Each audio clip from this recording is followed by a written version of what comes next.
Island Turnpike and Bridge Authority will come to order. First agenda item is public comment. As always, we limit this to 3 minutes per person. Total of 15 minutes. Does anyone want to speak in public forum? Yes, we do. Just state your name for the record, please. Yes, Richard Fournier, here with my colleague from Bristol, Steve Ruggieri, who will speak after I. We were pleased to see the release of the November 24th bridge inspection report last Friday. It's been a long road and maybe harder than it needed to be, but it's definitely a step to improve transparency. The Rhode Island General Laws Quasi-Public Corporations Accountability and Transparency Act states in part, it's essential that quasi-public corporations provide more, not less transparency, and by demonstrating a commitment to protecting the interests of Rhode Island taxpayers by achieving the highest standards of transparent, effective, and ethical operation. In this light, we're hopeful that the authority will also release in a timely fashion the results of the latest interim inspection report, and when complete, the results of the cable inspection. When I spoke here in January, I noted the authority's strategic plan was outdated and requested it be updated. We understand a consulting contract for this purpose was approved at February's board meeting. However, 6 months later, we do not see a new strategic plan. So we asked the question, is one coming soon? During June, I submitted a letter to the East Bay newspapers titled, "The Mount Hope Bridge Needs a Successor," and asked, is the bridge functionally obsolete? Now, we understand that cable dehumidification and bridge redecking projects are needed to extend the life of the bridge in the near term. However, in our view, this work is a Band-Aid and does not provide Rhode Islanders public infrastructure for the 21st century.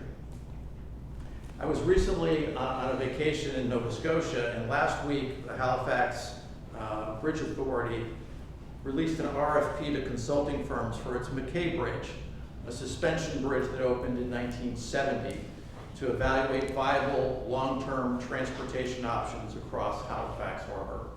The aim is to provide a comprehensive and detailed analysis of options to guide future decision-making and implementation of a preferred option. And as you know, a comprehensive study was conducted on whether to rehabilitate or replace the Cape Park bridges built in 1935, which concluded on replacement.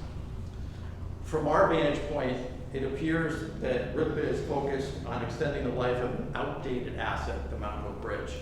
And as an alternative, we respectfully request that RIPTA also make a strategic options analysis for the Mount Hope Bridge, a near-term priority.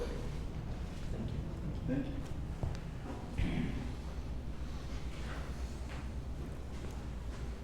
Good morning, and thank you for allowing us the time to speak today. Could you just also state your name for the record? So, I'm sorry, Rich did, but it's Steve Ruggieri, and I'm a Bristol resident and members of the Mount Hope Bridge Watch Group. There are two significant releases of information regarding Mount Hope Bridge inspection results this past week. First, an article in the Bristol Phoenix entitled, "Want to Know What's in the Bridge Report?" followed by a 530-page 2024 biennial inspection report. The Phoenix article was intended to position the report findings as, quote, all pretty routine, end quote, in anticipation of questions from the public. These assurances that we have heard before, that the bridge is safe and concerns are being addressed, it certainly appears that that is still a position that RIPTA stands behind. Only now the public has actual data which was hidden from public view. So the question is, why wasn't the report released after publication? A year of standing behind a special security information designation unnecessarily eroded public trust with RIPTA. We now know the report was improperly designated as SSI. The inspection report itself seems thorough and well organized. The primary technical comment that we have is the lack of data on the critical main suspension cables, which we understand is now being acquired during cable dehumidification work. While we're pleased to see the 2024 report, we're surprised by two items. One is the sheer volume of corrosion issues that are cited, and number two, the RIPTA view that the findings are, quote, all pretty routine, end quote. These concerning points in the process of how significant findings are being addressed is an important issue. are to be comforted by the fact that the priority items, quote, being designated or designed as part of a larger repair package, which will go out for bid later this year for award. These are the priority items from the 2024 report, now being assembled for a late 2026 contract award. It looks like 2 years in the making just to begin priority work. As this appears to be the case, RIPTA's processes for prioritizing and aggregating tasks for contract bid packages needs to be reviewed and improved, in our opinion. There are scores of significant issues that need to be addressed that will escalate from routine to priorities in the ensuing timeframe as corrosion advances. These will take years to address at this pace, with increasingly expensive contract awards. RIPTA should seek a significant budget increase to address these tasks in a more effective and efficient manner, including additional staffing for routine work. The problem is that the bridge environment is dynamic and corrosion continues to advance at various rates. Like the Washington Bridge, request 30 more seconds. Like the Washington Bridge, this could turn a fair rating to poor, resulting in an exponential growth of critical tasks to extend the life of the bridge. It is exactly due to the success of extremely variable conditions across a wide range of corroding structural components that the Army Corps of Engineers faced. They came to the objective conclusion that replacement of the Cape Cod bridges was a better option than never-ending rehabilitation that they believed would have ultimately failed. It is against this backdrop of escalating repairs in the 96-year-old functionally obsolete bridge that the RIPTA board should now take action and initiate a full replacement study on their agenda. Done properly, this is a 12 to 15-year process, not a 20 to 25-year process. If the process does not begin now, future generations, including all of our family members, will pay the price for a delay. So, Karen, Robert, Peter, Charles, we hope you consider this important action. Thank you. Thank you. Thank you. Anyone else for public comment?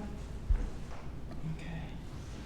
All right, we're going to move on to item number 3, minutes. We are going to move the executive session minutes forward to the next meeting. Do I have a motion to accept the minutes of June 17th? So moved. Second. Okay. All in favor? Aye. Item number 4, outsource remote customer service and call center operations contract. That's me. Good morning, everybody. Before I begin, I would like to bring to the board's attention to the cover sheet. The original cover sheet that I submitted had only the annual cost for the call center, and there were 2 scopes of prices and 2 cost spreadsheet. The image review was the second one. I do apologize, sometimes I just get on a customer service state of mind and forget about the image review, so I would like to bring to the attention that the annual cost year 1 and year 2 for the $161,280 has been added to your cover sheets, and I'll get into the pricing throughout the presentation, so I do apologize for that. So to begin, RITB is recommending awarding Global Agility Solution, otherwise known as GAS, for the contract for 25-11 our outsourced remote customer service support and call center operations. We received 20 proposals in the response to this RFP. Of these, 15 were reviewed and scored, while 5 were disqualified for failing to meet the required RFP submission criteria. Global Agility Solution received the highest quality score and determined the best offer to the best overall value. So just to let the board know what was put in the RFP, some of the highlighted requirements were preferred experience with tolling customer service. They had to provide, the contract term is for 2 years to start at the date of the PSA with two-year optional extension periods, as well as we divided the scope of work into 2 aspects, customer service and image review. Call center wise, firms had to be familiar with account management, toll and violation processing, noting of accounts, customer support, as well as initial staffing for 25 customer service representatives, with a line item put in there that it can fluctuate based on RITB's demands. Currently, right now, we're only having 16 of our outsource on the phones in addition to our staff. So this quote or this price that is on this financial effect is for the 25 that is quoted. So if we go down to 16 that we are now, that rate will go down as well. We currently also asked for a minimum of 5 English and Spanish speaking representatives for our image review platforms. We do have the quote of 3 full-time employees, but just similar to the 25 for the call center, we do have those as well to fluctuate based on RITVA's needs. We have some interfaces going in our lanes that will allow for more automatic processing. We're not so manual review, so when that takes effect, that might decrease how many full-time we need. So just to let the board know, the quote for those included, the effects for the financial effect of the 161 is for 3 full-time employees. So of the results of this, the proposals were reviewed, 20 were submitted, and like I said, 5 were disqualified for not meeting the requirements of the RFP for the submission criteria. Of the 15 proposals were reviewed and evaluated individually by myself, Jamie Montgomery, Joseph Lennon, who's our violation manager, as well as Michelle Donatelli, our tool operations specialist. Each of them were scored individually and evaluated individually and then averaged together, which is the top 5 that you guys are seeing on the cover sheet back up.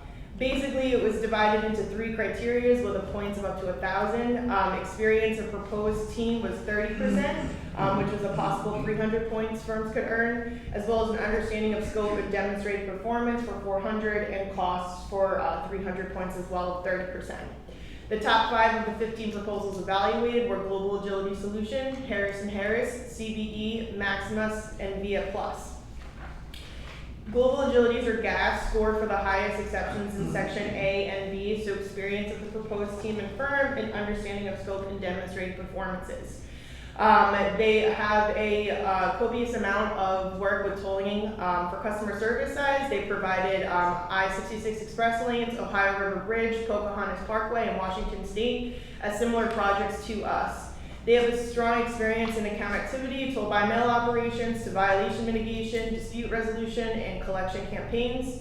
Global Agilities provided in-depth and detailed analysis of how they would meet the scope of past projects similar to us. They have a loyal workforce. Their average retention rate for their staff is 91.3%. Across all tolling programs that they help strengthen the training materials, reduce backlogs, and help strengthen client and customer service interactions. One of their big qualities that told a lot of the committee was training using AI of Visto, which engages them to kind of have mock situations where the customer, AI would respond and say, hey, this is the issue, and kind of gauge on how the customer would interact with them, which is a huge thing to have, as well as their training ability. For all of the Global Agilities projects, they basically received for their customer service satisfaction scores above 90%. For all their projects, and for Riverlink Kentucky, which is a similar project to what RITVA would be doing, they received a 95.83% of their score. For their image review, they process over 45 million video toll rates each month against 34 different image review programs across the tolling agency. They provide flexible and workload responding staff. So if we say, hey, we need 20, they get us 20 very quickly. If we're needing to go down to 10, they're very flexible with it. They understand that we're quality first over KPI for right now, and then we will, when we implement KPIs, they are on board for it. They followed the suggested RFP outline, and they demonstrated a lot of their performances, and they have experience across all of our tolling CRMs, or customer relations management systems. Cost-wise, they received the 3rd best of all the vendors that were proposed. The other 2 proposals that received the 1st and the 2nd were KM2 Solutions and Epic, but they did not score in the top 5 of the scores for overall. Harris & Harris, CBE, Maximus, and VIA Plus all have experience to some degree of tolling, but Global Agility seemed to really resonate with what we needed as well.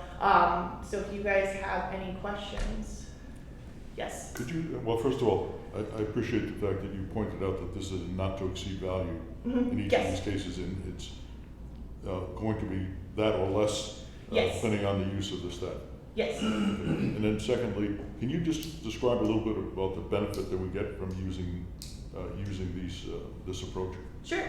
So our outsource program, so there are 2 aspects of it. It's the customer service. For our 16 agents that we have, or what they would be proposing for their additional people, allows our staff to be freed out to assist more in the walk-in center, as well as help aid. Generally on an average day, I can have anywhere from 5 to 7 of our staff members on the phones, fluctuating on call outs and things like that, where we at least consistently will have 16 people, maybe give or take a couple on their call out policy. It allows us also not to have to deal with staffing issues. It's on their core, FMLA, anything like that, it's on theirs. Outsourcing was really a huge helpful part in allowing us to succeed with interacting with customers and allowing our ability to answer customers in a timely What's the fashion. effect on the wait time for the calls? The wait time on the calls have gone down substantially. Right now we're on the summer, so it's starting to peak up. The actual percentage, I can send that to you off the top of my head. I'm sorry, I don't know that. But it definitely is helpful. Google Agilities is helping throughout all our processes that the wait times have gone down. Lately, you know, our wait times were anywhere between, when I looked at the call queue, 5 to 10 minutes, but in the last week or two, we're getting up to 30 minutes just because we're really busy and we're in, you know, a lot of people are coming here for the summer trying to open accounts or address invoices for the bill by mail customers. For the image review side, we do have our 4 union image reviewers that help out, but we have individuals that we set the precedent that they were to meet a 2,000 image count per day criteria minimum. The individuals that are reviewing images are going between 2,000 to 5,000 a day, so they're helping with our image backlog. We're generally we like to stay about 10 days behind. We're about 15 to 17 right now. But they're helping mitigate and allow us to stay on task and get our invoices out in a timely fashion, because it all kind of trickles down. It starts with image review. Those are where those transactions go. So if we're delayed on transactions, then we're delayed on invoicing, etc. So it's very helpful to us to allow us to succeed. Thank you. No problem. Yeah, just, so the image review is different than the, doesn't happen at the back office vendor, by the back office vendor? You guys separated that out, or? Yes, so Amovis is our back office provider. They provide the image review platform as well as our tool CRM platform. When I was designing the RFP, we split it out because they're 2 big projects. It's like image review staff isn't going to be answering the phones because it's kind of more of a data entry and making sure accuracy is there. Versus customer service. I'm sorry, Account. all right, now I get it. One was for like transactional bill, and the other one was for customer service. Yes. Yep. So think of the image review as like data entry. Every time you look at a license plate, they're entering it and doing it, making sure the correct plate types, bless you, are correct. Thank you so much. Thanks. No problem.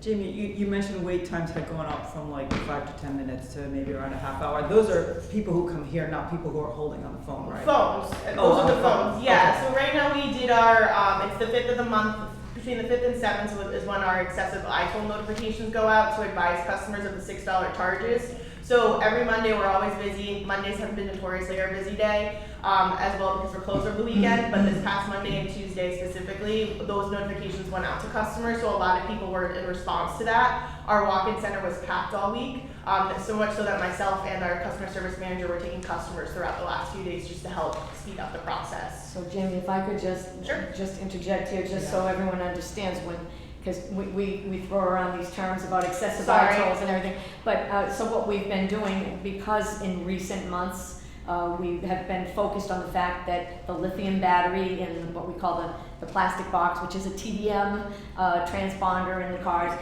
that those batteries are seeing end of life if they were issued to the customers in 2008. So when Jamie says excessive iTolls, what it means is our system is now reaching out to customers to say, you are getting too many tolls that are posting via your plate when you have an E-ZPass account. Something's up, reach out, call us. You know, we're letting you know this. We know that something's going on here. Instead of getting the lower rate if you're a resident and you meet the criteria for getting the 83-cent rate for a passenger vehicle, you're getting the $6 rate. We know that. Reach out to us, and that is right now. That's what's got the call rate going up. So just to also clarify on that, in addition, if customers are not mounting their transponder or they're going out with their transponder in the vehicle, in the correspondence that's sent out to customers, it's giving different situations of why they might be receiving a $6 toll. They don't have the transponder in the vehicle, their lithium battery may be dying, or as well as the transponder is not being properly mounted. The correspondence is triggered in a 30-day time frame, and if they have 4 trips or more over the bridge with a license plate read, that is what triggers the notification. So it kind of holds customers accountable to check their accounts. Also, oh yeah, I didn't go over with the transponder that day. It was my uncle's car as well. But the lithium battery is one of the main drives for that correspondence. Sorry, it's days when the wait on the phone is 30 minutes or more are few and far between between. at this Okay, point. good. And it's, I'll call it, controlled self-inflicted pain. Yes. Because when we send these emails out, we know, we're prepared, and we can prepare our company that helps us to say, this is going to increase. And it is starting to die down. It's Monday, Tuesday, we send it, today's Wednesday, even at the end of yesterday, we were starting to see it, so sorry for the No, that's- panic there. So when we know it's gonna increase, like, could Global Agility ramp up their Yes. number of reps for us and potentially lower that time? Yes, they have a very good flexible that they can have people on and off as well. That's, seems like a good, not a question, comment, seems like a very good plan that you have that to ramp up and down, that's, seems excellent. Thank you. Any other questions? Do I have a motion to approve? Motion by Charles, second by Peter, all in favor? Aye. All right, item number 5, Mount Hope Bridge Scour Assessment Task Order. Thank you, good morning, I'll take that one. The current underwater inspection interval for the Mount Hope Bridge is 12 months. This interval was based on a 2013 scour appraisal and subsequent scour plan of action recommendations from AECom. However, the 2013 appraisal is not included in the write-up bridge records and could not be located. The bridge's current rating does not require a reduced underwater inspection interval. Findings from the most recent underwater inspection generally align with the 2013 scour appraisal projections, and scour countermeasures have since been installed at several piers.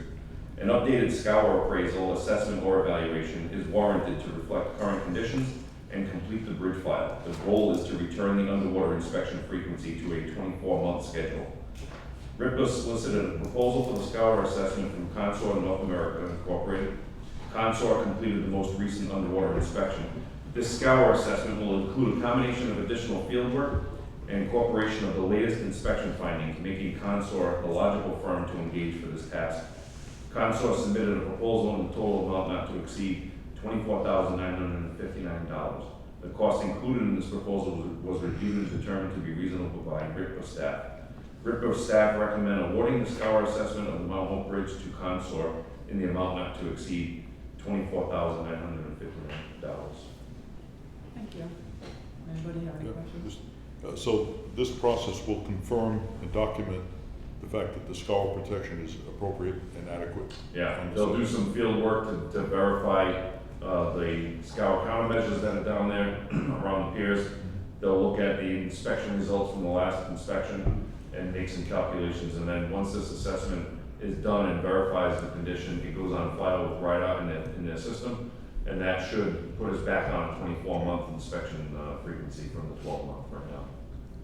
The only reason we went to the 12-month is they lacked the backup in their system, and without that scour assessment on file, then it defaults to a 12-month interval. So. Eric, would you just briefly explain the scour, the concept of scour, just so that, I was gonna say for the record, so that. Yeah, so our record is scour clear. occurs generally from strong currents underwater that move the bottom of the sediment, and scour can come and go. It can some years you can have the scour disappear, because if you look at the history of the underwater inspections where they map the bottom around the piers, you'll see a series of bottom changes and then plus and minus. So scour is when you start to get down to a depth where you're concerned about undermining the foundation of the bridge. And that's not, we don't have any concerns right now. The last underwater inspection noted no significant scour concerns at all, so. Okay. Any other questions? Okay, do we have a motion to approve? Motion by Charles, second by Peter, all in favor? Aye.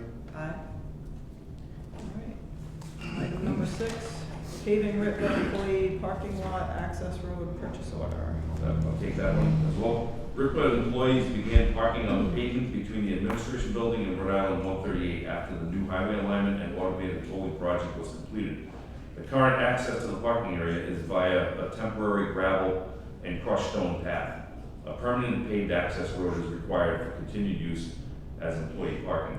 RIPCA staff requested quotes from paving contractors in accordance with the State of Rhode Island Master Price Agreement number 492 to remove all unacceptable material, install processed gravel, crushed stone border, and pavement.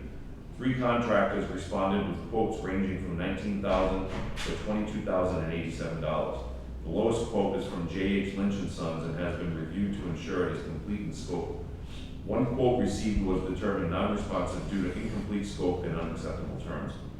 RIPA staff recommends approval of a purchase order in the amount of $19,000 with J.H. Lynch and Sons for the paving of the RIPA employee parking lot access road. And that road is located behind the large pine tree that you can see in the background there. It connects basically the maintenance lot to the pavement that used to be the toll plaza area.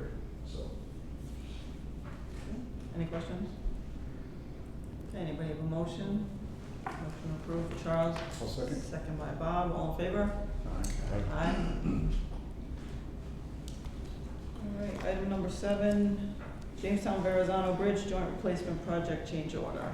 I'll take that one as well, thank you. In June of '25, RIPA awarded a contract to John Rocky Corporation to repair and rehabilitate the Fishing Pier Access Road Bridge and replace 7 joints on the Jamestown Verrazano Bridge. The portion of the project involving the replacement of the joints on the Jamestown Verrazano Bridge started on May 4th of '26, with Rockio setting up a work zone in the westbound direction on the eastern end of the bridge. Sorry, I should say the western end of the bridge. Replacement of the joints requires installation of raised structures and traffic plates that allow daily work while restoring the travel lane at the completion of a work shift. After the installation of the first raised structure generated numerous complaints from the traveling public, the RIPA staff directed Rockio to stop work so that GM2, the design consultant, could review the details. A meeting was held immediately with Rockio and GM2 to discuss an adjustment to the bump detail that would shorten the height and lengthen the transition length of the ramps over the joints. Rockio removed the raised structure on the following day, and then on the day after installed the new one with the updated details. Change request number 2, titled Road Plate Modification, reflects the additional costs incurred by Rockio in this process and is in the amount of $35,125.51. GM2 has reviewed the change request with backup and recommends approval. Therefore, RIPA staff recommend approval of the change order with Rockio in this amount of $35,125.51. Madam Vice Chair, Director Rockio has advised that he'll be recusing pursuant to the Code of Ethics, won't participate in discussion or approval of this item, but we have a quorum of remaining members to proceed. Have a motion? Motion by Peter, second by Charles. One abstention, all in favor? Aye. Aye. Okay, motion passes. Item number 8, for discussion, Jamestown Water Supply Study, RIPA Stormwater Pump Station. I'll take that one as well. The town of Jamestown received a grant to study additional water supply sources. Park Corporation is conducting the study for the town. One focus area is the North Road Stormwater Pump Station, which is operated and maintained by RIPA. The study will evaluate whether infiltration in the pipes may be causing the pump station to remove water from the Jamestown watershed, and whether any of this discharged water could be captured for potential use in the supply system. The town would like to discuss the possibility of conducting flow monitoring of the pump station and determine what agreement would be required. And I have asked the town to come with Park today to field any questions that the board may have regarding the details of this project. And I don't know if Mike, you want to just kind of talk about the project a little more first, just to get a background. I'd be happy to. Thank you, Eric. Thank you for your time today. I'm Michael Gray, the Public Works Director for the town of Jamestown. Just what Eric had stated to you, we're seeking permission for access to the pump station. If everyone's familiar where the pump station is and the purpose of the pump station, we're seeking access for flow measuring and collecting a suite of samples during dry weather flows and wet weather flows during rain event. That pump station was constructed when the Cross Island Highway was constructed, and it collects the water off of the highway and just around North Road, intercepts all of the water that would have fallen in the watershed of the drinking water watershed to the town of Jamestown. It goes into the pump station, then it gets pumped away from the watershed where it gets treated and discharged.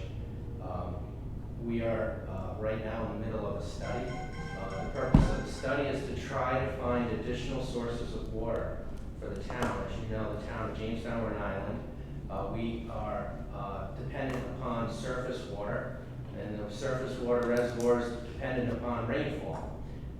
during dry weather, we struggle with our ability for supply, and then during peak summer demand and future build-out demand, we're seeing that we're going to struggle in the future at providing supply. As you as a customer, you're one of our customers, that you would see it that we have enough supply for the town and also our residents. So this study, just what Eric had stated, is just to collect some flow measuring of what is the pump station is receiving, and then also to determine the quality of the water, for us to make some decision on if it's acceptable for reuse, beneficial reuse, and possibly diverted, maybe a portion of it, the groundwater portion, and maybe even stormwater. We don't know, but I think the stormwater probably not, but the groundwater we're certainly interested in.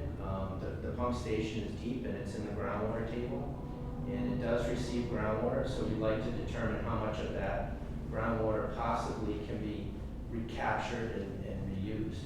Of course, we'll have to go to the Department of Health to seek some approval if we find that there is a potential for that reuse. So I have some figures here. I'm not sure if it's necessary to give to you, but. Hi, Mike. Yeah. What's the long-term look at this? Let's just say that there is a significant amount of groundwater intercepted.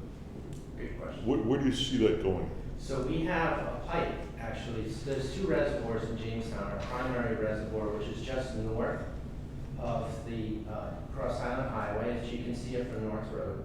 And then there's a reservoir, it's a supplemental reservoir that's south of the reservoir, just before the creek behind the farms. We actually have a pump station there. We divert water from south to north. So there's a pipeline that actually runs north, within North Road, right by the pump station. So we were thinking just how, just strategically how we could potentially, if it's acceptable, how we could divert some flow. And it's simply making some sort of connection to that pipe that brings water to the reservoir from the pump station somewhere out in front in North Road. So, and then we'd have to figure out how it's used, how that pump is used to divert water. If it's dry weather flows, groundwater, I mean, we would make sure that the pump is operating during dry weather conditions, and then stormwater conditions, it would act as it does today. We would, you'd send it to where it's a water quality basin that's next to the road, so. So this is an initiative that Jamestown would undertake Yes, to use that? that is correct. Right now, we're just trying to figure out the feasibility, and also the quality of the water to determine if it's even an option. We're investigating a number of things. We're investigating wells. We're trying to, the purpose of the study is just to find additional sources of water on the island.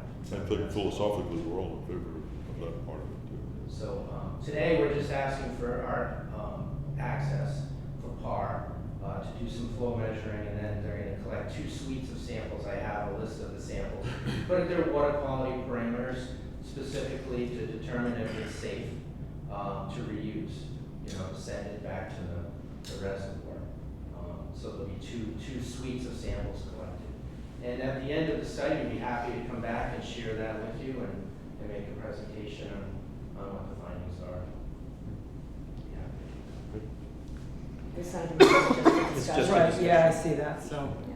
Are you anticipating, Eric, doing a short access agreement, or is that? I was thinking we would treat it somewhat like the vessel vulnerability warning system, Makes sense. Just a short license access. In the interim, because we don't have an access agreement, I have authorized Frank to take the equipment. There's a sensor that he's been putting in the pump station, and then Frank's the only one who accesses the pump station. That way they're not going to miss the period of time right now while we have this discussion of collection of data. But once we have an access agreement, then we would be able to allow them to go in and do that thing themselves. Short-term license just to get in there. Yeah. That's good. Well, just my statement, I think philosophically we're in agreement with the concept. So, Yeah. everybody else? No, absolutely. Absolutely. Yeah, I mean, it makes sense to me. Water seems to be a big problem everywhere right now, so any opportunity to capture.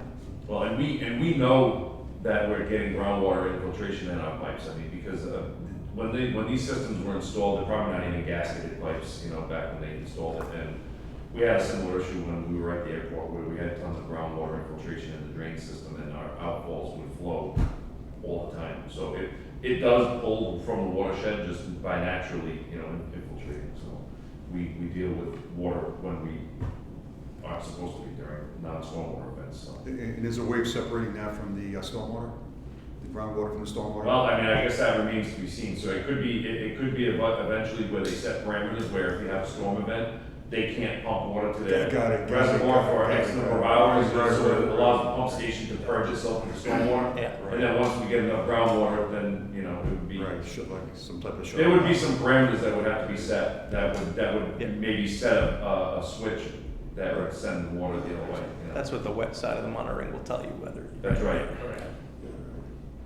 Yeah, we had a glycol recovery system at the airport as well that sent water from glycol de-icing to a treatment center, to a treatment plant. But at times it would automatically switch and the water would just go out the outfalls. So it would be something similar where something would tell it to go this way instead of the other way. That's a great idea, great idea. Yeah. Okay, Thank you, Mike. thank you very much. Thank you for your time, thanks, Eric. Sure. I should have mentioned Ed Mellis here as well, he's the town administrator, so. The one and only. Your words of wisdom? I just want to add, you know, I think everybody knows how critical this is for us, right? So Mike and the consultants have been working in the last couple of years. It's not our first time doing this, right? Jamestown has done this several times. We're trying to find other sources of water, whether it's a connection in North Kingstown. Right now we're going through a comprehensive look at every potential source of water, whether it's a pipe from Newport, a pipe from North Kingstown. These options, you know, other things where we're trying to capture groundwater, our own runoff water coming from some of our neighborhoods. We're running out of options really where we are. And Mike's doing a great job with the team of kind of vetting all of those options. It's not just the cost, it's, you know, I'll pick on North Kingstown. If I'm North Kingstown, I'd love to help you, but we have our own problems, right? That's where we are. So this is extremely critical. And it's not about we build out for us, and there is a build out study that we did about what the potential demand of our drinking water is. You know, it's a critical source for us even in the current field that we're in, right? So there are times we are critically low of water to be able to provide fire protection and drinking water for people. This is extremely important to really the viability and really the survival of our residents. So I'm not trying to overstate it and be dramatic, but it's a reality where we are. A little bit unique, right? Most communities can tap and go somewhere else. We can't. So I appreciate the consideration. Is desalination like a thing? Like, can? It is, but it's expensive as heck. Yeah, I didn't There's a know. couple of things, you know, it's something we're poking at, so there's a couple of things. It's the energy, Yeah. right? So on top of a limited amount of work, we have a limited amount of energy here, right? We have very strict parameters on what Rhode Island Energy can get to us. And, you know, we've looked at solar to be able to produce energy, right? We can't even, the infrastructure in Jamestown can't even support that. So there's a lot of those factors. There's the discharge back to the bay. All of these things are really challenging for us. Not that it's a fiscal decision, but the desalinization, the buildup of that. We only have about 1,900 water customers that are supporting a multi-million-dollar infrastructure, the operations of that, and all these other things. It's, you know, water. You know, I kid people in Jamestown, you're going to pay more for water in the next within 5 years than you do for your property tax. Well, that's the reality where we're going to be. Is your water like an enterprise account? Like, is it It is. only the It's an water enterprise customers? fund. Water Yeah. sewer enterprise funds. Yeah. Just a fun fact to note on how far back this goes. When we designed and built the Jamestown Bridge, we actually made accommodations on the design of the bridge to accommodate a pipeline from North Kingstown to Jamestown. Right. That was finished in '92. Yeah, that's in our look as well. We very much appreciate that accommodation, but I don't want to get ahead of ourselves, but, you know, No, just our point out- prediction is that's not going to be an option for us because they're not going to give us water from the west. So, But that's how far back it goes. yeah, appreciate that. Yeah, I just want to quickly acknowledge Mike Ray, wearing my Red Hat hat, work with him, fantastic. Him and his team are just a great group. Okay.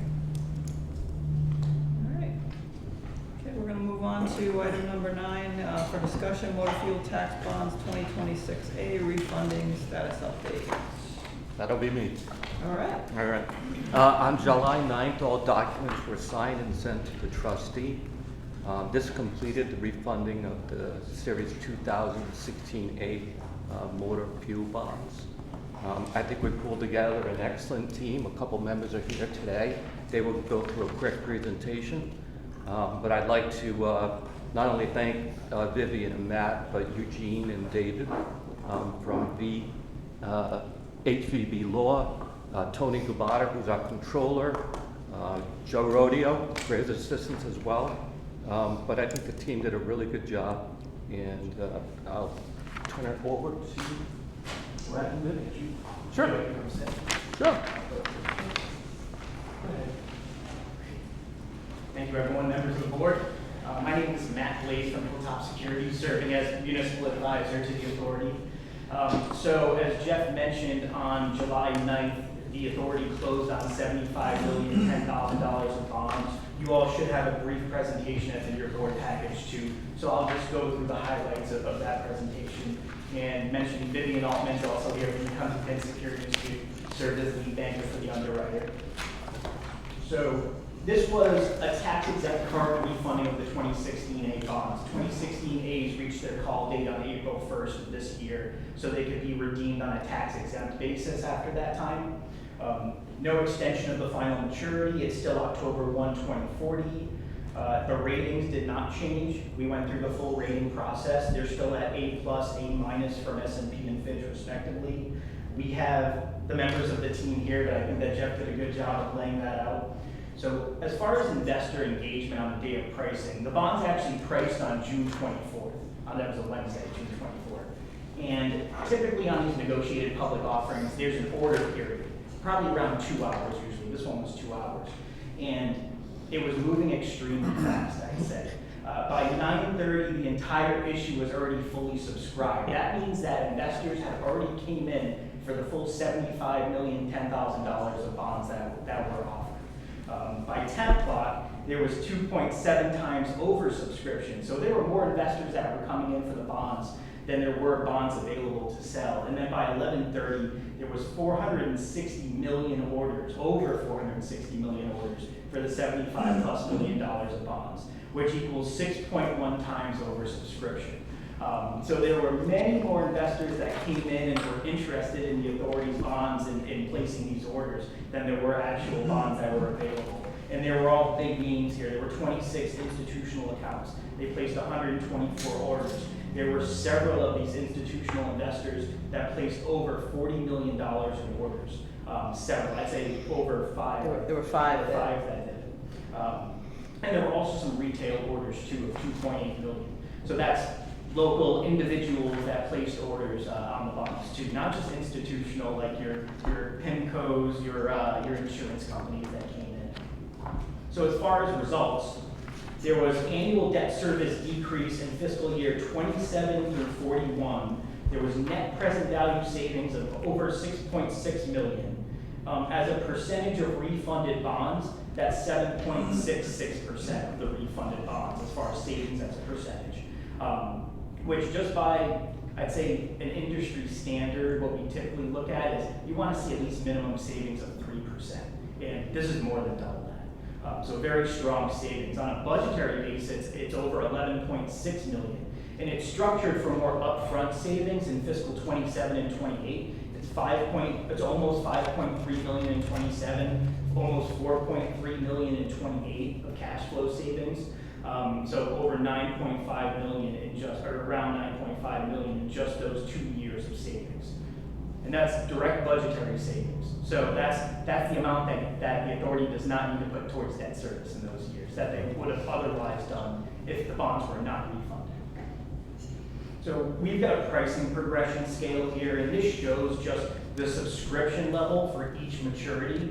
And as you can see, it ranges anywhere from 3.7 times to 8.8 times across all of the maturities. So you see that there's a column for yield adjustment there. And I'll go back to what I was stating earlier, is that you had more investors that participated and placed orders than you had bonds available. So what that allows the underwriter to do is negotiate with those investors in lower yields after the order period.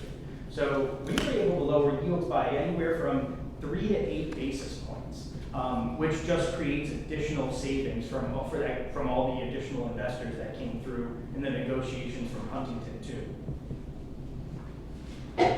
Then we just have financing statistics. It just has a breakdown of the sources, of the uses of funds, some of the statistics on the bonds. And I'll point out, as far as the all-in TIC, that's a number that we always tend to look at.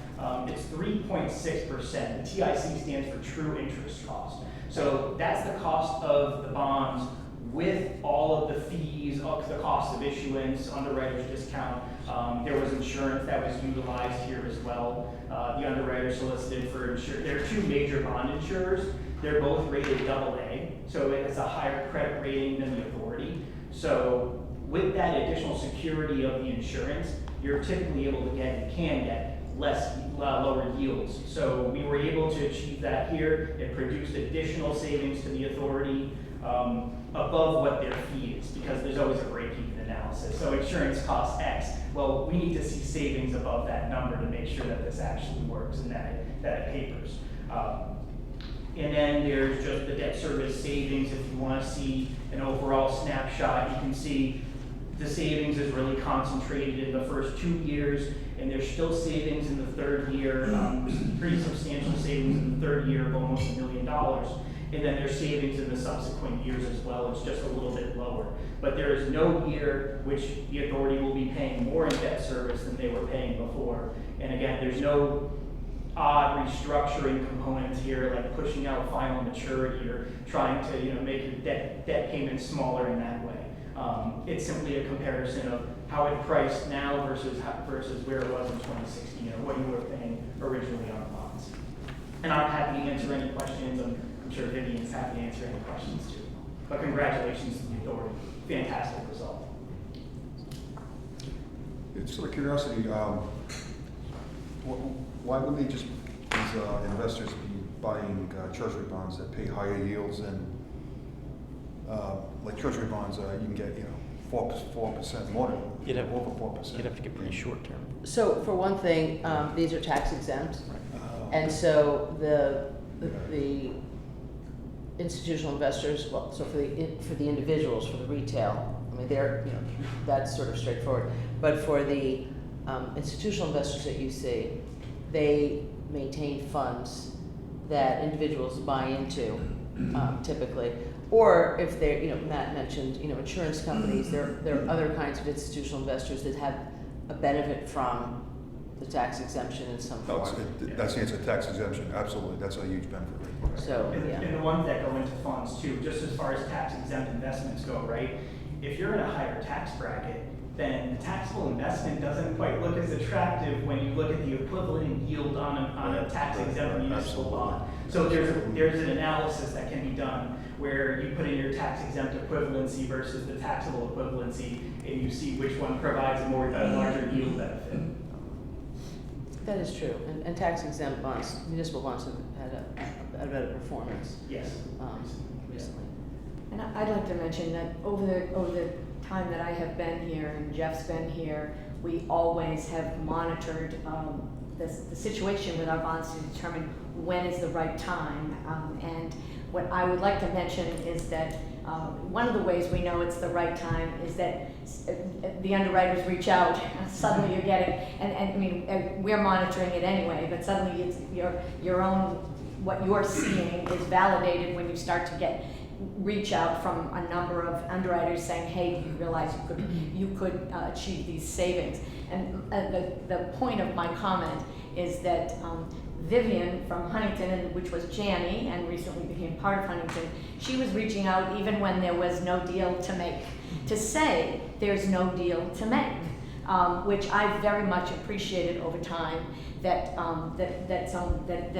some of the entities that we've done business, and of course we do business with Hilltop all the time, but it was just wonderful that even when there was no profit to be made, nothing, no business to do, she would just let us know, I've done the calculations. this isn't the right time. So when, when it did come time and we saw the others now suddenly paying attention, we did appreciate that, that Janny, in the person of Vivian, was always paying attention. So it's been a very good experience. It's free money, it's great. It's wonderful. It's awesome. And it's great to know the peace of mind that you didn't fall through the cracks. Like, you don't have to reach out and say, is this the time? And it's not when it's not. Well, I also think it's good for you to know, at a time when the market has been very volatile. Matt told me after the sale that he didn't sleep the night before. Only because we, along with the rest of the syndicate and with Hilltop's, approval, we went out into the market a little bit aggressively. We had spent, from the time the official statement was released, we were marketing very heavily. We communicated with 63 institutional investors, and we had a lot of feedback, which we shared with Lori, Tony, and with Jeff. We were in pretty much daily contact about what was happening in the market. But it's been very volatile, and from day to day, we don't know. But what I think is important is that the reception that the authority received in the marketplace, in 15 minutes, all of your bonds were spoken for. I mean, we didn't just leave it there. But after we repriced, the 460 million in orders that we had, only 10 million dropped. I mean, the idea of repricing is you think that people will say, well, no, I don't want to pay that. Only 10 million went away. We still had 450 million in orders. So, in a sense, that's a little difficult. Then you have to say, you can't have any, and you can't have any. You have to sort of modify that because there's only 75 million to sell. But it speaks very highly, I think, you should recognize, of the authority and the quality of what is financially and otherwise happening here, that there was so much demand for your paper. Yeah, just echo that. The CFO and the executive director talked about how great that team was, and it was. But without the diligence and the bond markets, I think you'll agree, respond stronger to good management, right? And 100%. Without their diligence at this agency, probably it wouldn't have been the case. Thank you to our internal and our external team for that. It sounds like it worked out great. Well, before I step away, I just want to say thank you very much to the authority for the opportunity to lead this transaction, and we greatly appreciate it. So thank you very much. Thank you.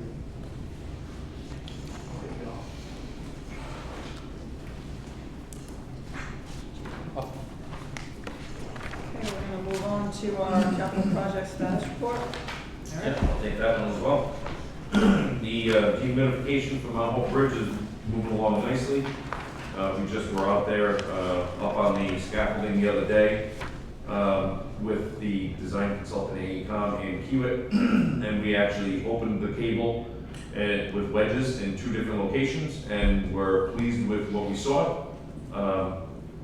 Specifically, the northeast backstay was one of the locations, and we were able to open the cable wide open. Actually, you can see right through. We split it in half, so you can see all of the wires all the way through.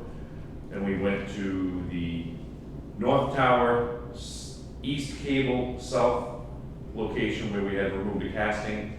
Opened that cable, waited for them to wedge it open, and still were pleased with what we saw. The condition of the cable. You were probably involved, Peter, in the cable rehab back in 2001, Yes. Right, 2001. All of the zinc paste that was applied, I mean, it's done its job. It definitely preserved the cable.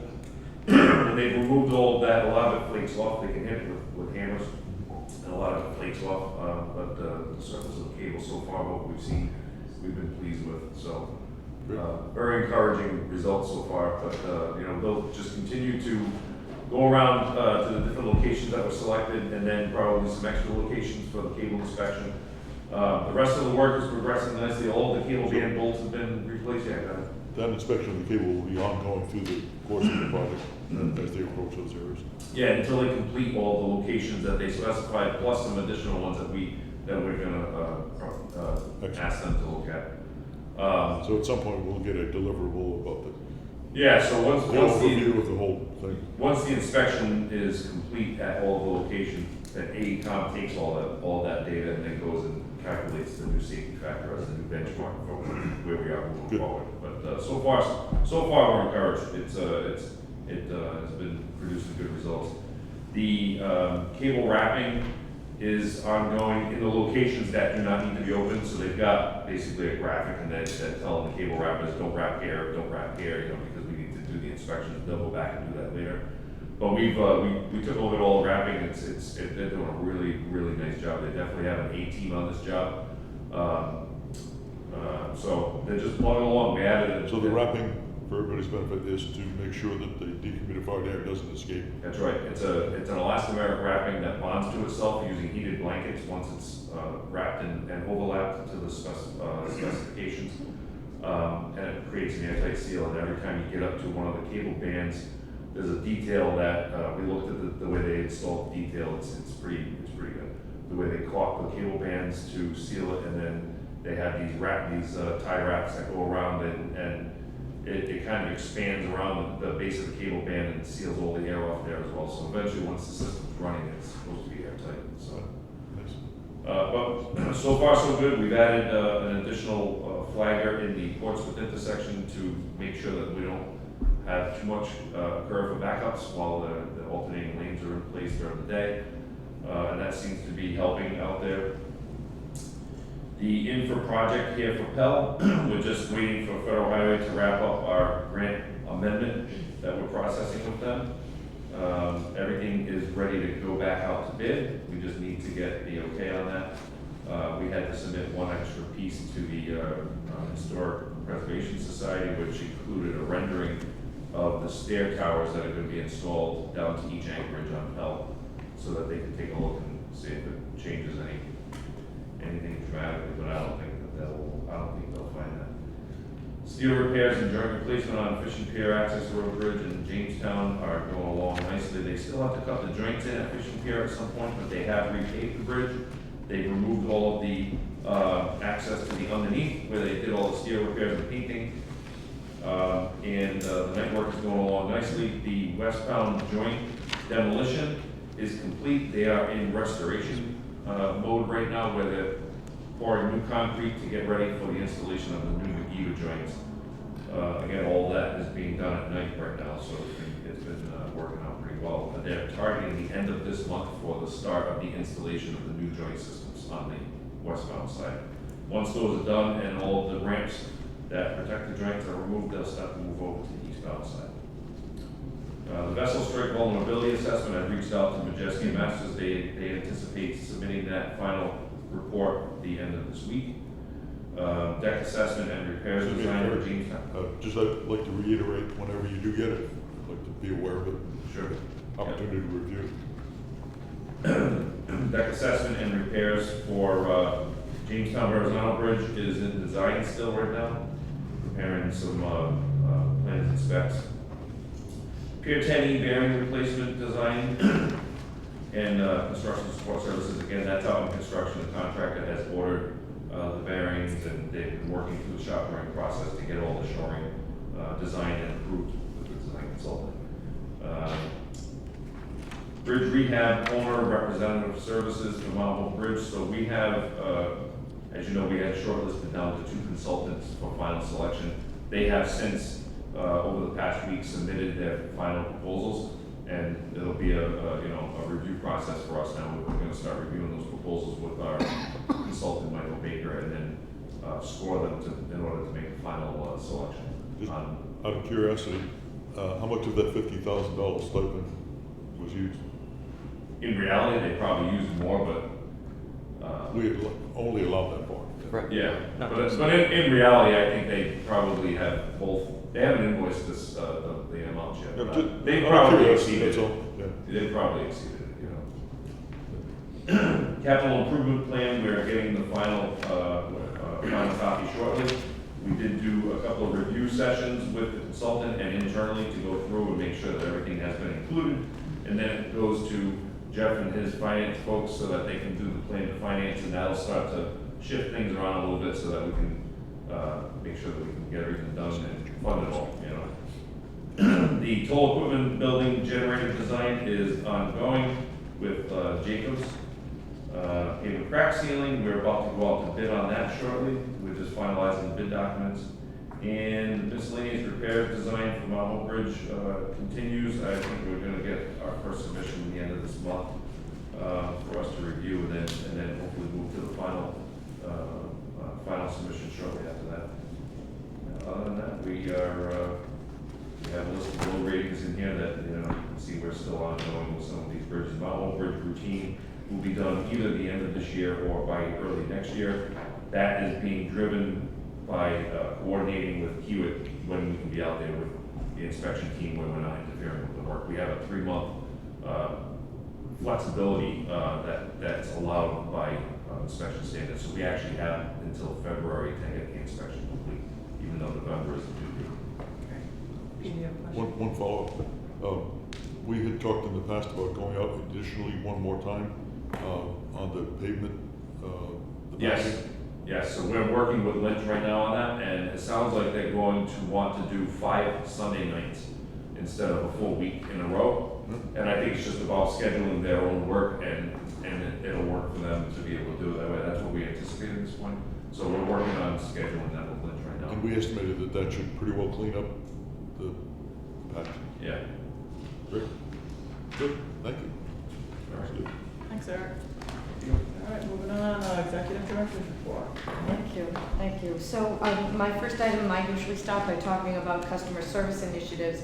And I want to point out that usually I start to talk about what happens down the hallway in Jamie's department with our back office system, our tolling system, whether it's bill by mail or bill by electronic tolling account. But also customer service initiatives include safety initiatives. I know we had a guest here last month who from Bristol who talked about safety initiatives. We always have safety initiatives ongoing on each of our bridges. We also participate in any national or state safety initiatives. The International Bridge, Tunnel, and Turnpike Association has a program that they have called Be Safe Together. It focuses on speeding, it focuses on distracted driving, as do our Rhode Island Department of Transportation does the same thing. So we're aware of those conditions. I won't say that I mind very much that the I call them work zone covers on Jamestown have definitely contributed to slower traffic on the Jamestown-Verrazano Bridge.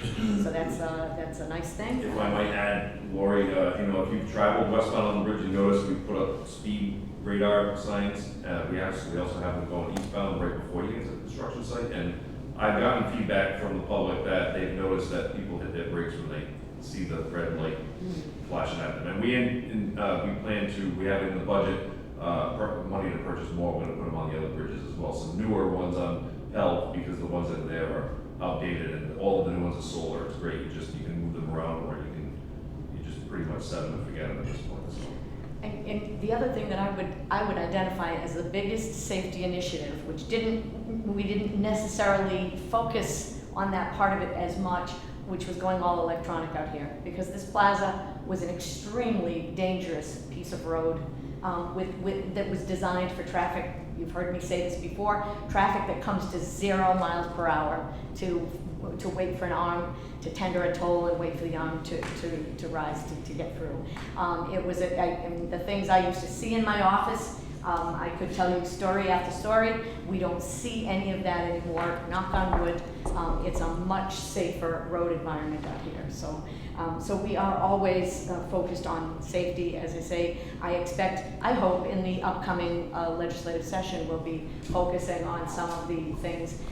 Many states have work zone safety laws. I would love to see work zone safety laws here, because we did just pass in this state a road rage law, and we have capitalized on that too in our safety initiatives to note that that there'll be additional penalties for accidents that occur as a result of road rage. So we're always focused on safety, and safety of our motorists, safety of our workers, safety of our contracted workers, as well as our own staff that are out on our bridges.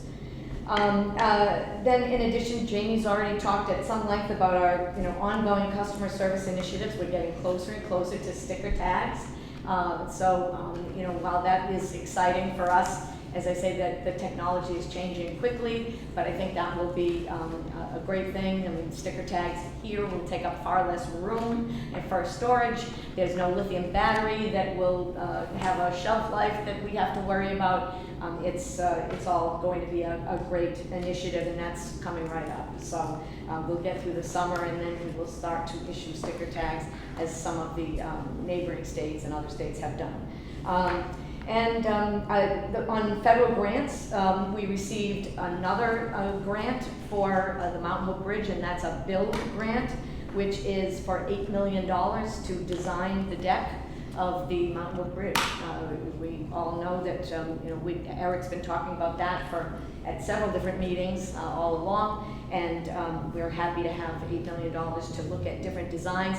Obviously, on our wish list is a way to design the replacement of the deck without having a repeat of 1986-87 when the bridge was closed for the better part of a year to do a deck replacement. So we are looking forward to seeing what kinds of innovations we can come up with to do that deck. And other than that, our next board meeting is currently scheduled for August 19th of this year. I think that's it. Thank you very much. Lori, just one thing, just on the build grant, just for expectations on timing. Yes.